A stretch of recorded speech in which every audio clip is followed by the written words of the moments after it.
Marcos Apóstolo, bom dia, tudo bem? Bom dia, Carol. Bom dia a toda a audiência. Por aqui tudo jóia e por aí.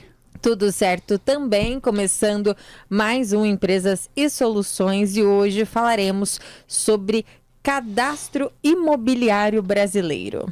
Perfeito. Hoje o que a gente vai falar é sobre o CIB, que é uma novidade. Para quem está um pouco mais atento, já tem visto já um zoom em relação a isso, né? Porque começa a aparecer, que o pessoal começa a falar bastante, começa a especular muito. E hoje o que a gente vai falar é sobre o CIB, Cadastro Imobiliário Brasileiro, que foi instituído pela Instrução Normativa 2030 de 2021 da Receita Federal. Ele foi regulamentado pelo Decreto 11.208 de 2022 e agora com a Lei Complementar 214 de 2025, que é a Lei Complementar da Reforma Tributária, né, trouxe as regras de obrigatoriedade, os prazos, como que ele vai ser feito, o que precisa ser informado. E então acho que é uma novidade legal para a gente conversar hoje. Com certeza. O que a Receita Federal quer com tudo isso? Olha, Carol, de fato talvez seja um pouco cedo assim para a gente pegar embora tenham muitas teses, muitas especulações, né?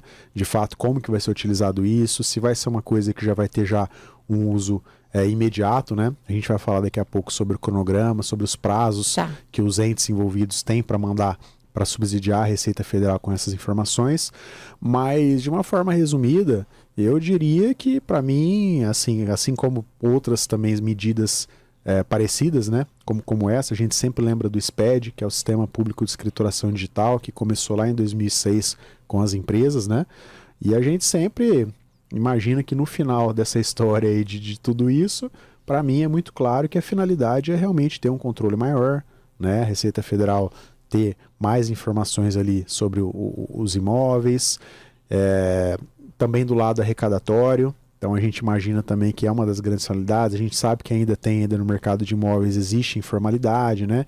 Existe ali os famosos acordos de cavalheiro, às vezes do locador e do locatário. Então, para mim, no final da história, é aí que a Receita quer chegar. E o que muda efetivamente, Marcos? E para quem muda? O que muda, Carol, é que hoje, se a gente for olhar no cenário atual, hoje nós temos uma situação em que acaba sendo meio que um balaio de gato, né? Porque não existe um layout, não existe um padrão ali de identificação para os imóveis dentro do Brasil. Então, por exemplo, se você olhar hoje como que a Prefeitura de Rio Preto, que tem lá o número do cadastro do imóvel, né, que vai no IPTU ali, a forma como o layout desse número, né? O formato desse número é de um jeito. Se você for olhar em São Paulo, é de outro jeito. Se você for olhar em Catanduva, é de outro jeito. Então, cada prefeitura acaba tendo ali a sua identificação. E com isso, falta ali um número ali que seja ali unificado, que a Receita Federal consiga olhar para os imóveis. Então, o que muda, é lógico que nesse primeiro momento, o dono do imóvel não precisa fazer nada, né? Não é ele que vai ter que prestar essa informação, são os cartórios, as prefeituras, os entes, né, que vão ter que informar isso, mas a finalidade seria ali ter talvez a espécie do RG do imóvel, né, que seja um cadastro unificado ali, em que a Receita Federal tenha aquele imóvel identificado, as suas características, talvez a sua metragem, seus dados cadastrais, e de uma forma georreferenciada, né? O que é o georreferenciamento? Nesse caso, é ali no mapa, é a posição, é a área definida no mapa. Então, é isso que a Receita quer, né? Num primeiro momento, é isso que a legislação trata. E tem alguma relação entre o cadastro imobiliário com o imposto de renda, principalmente no caso de pessoas físicas?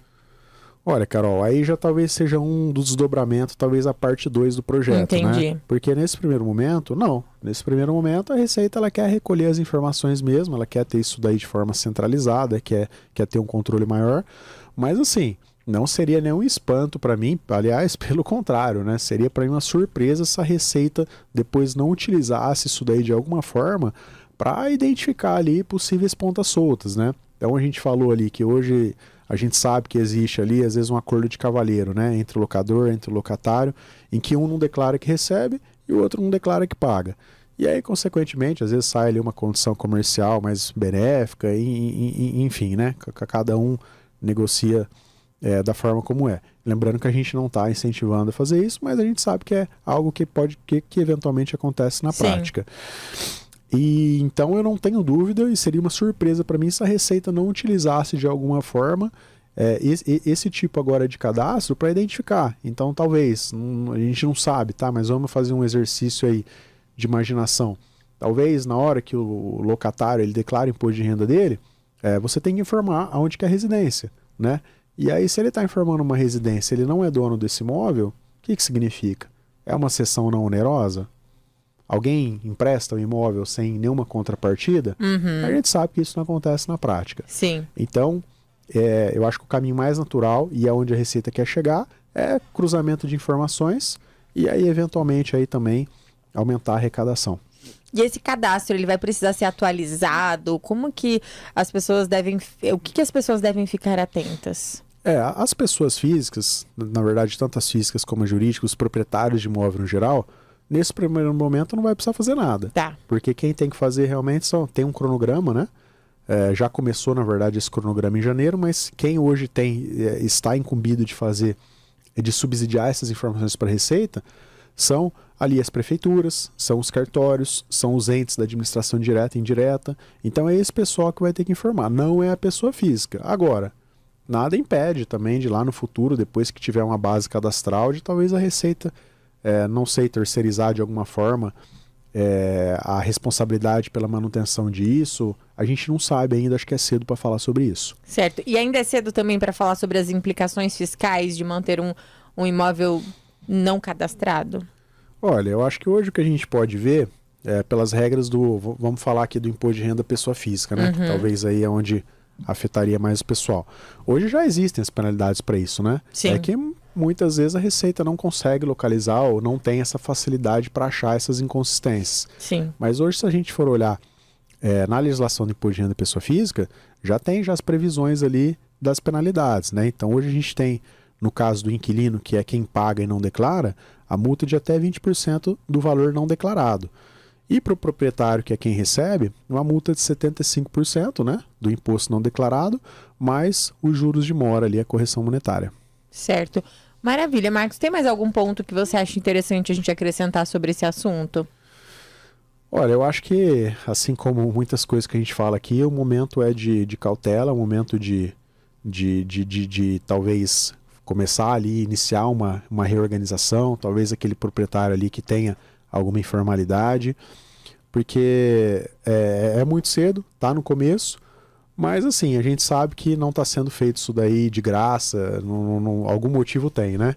E a gente imagina aí que no final da história vai ser aí, assim como praticamente tudo do governo, com uma finalidade arrecadatória. Sim, e também é importante a gente falar para os nossos ouvintes não se desesperarem com tudo que vem na internet. Por isso que a coluna é tão importante para a gente trazer as informações de qualidade, sérias, porque na internet todo mundo quer cliques. A gente estava falando um pouquinho disso antes.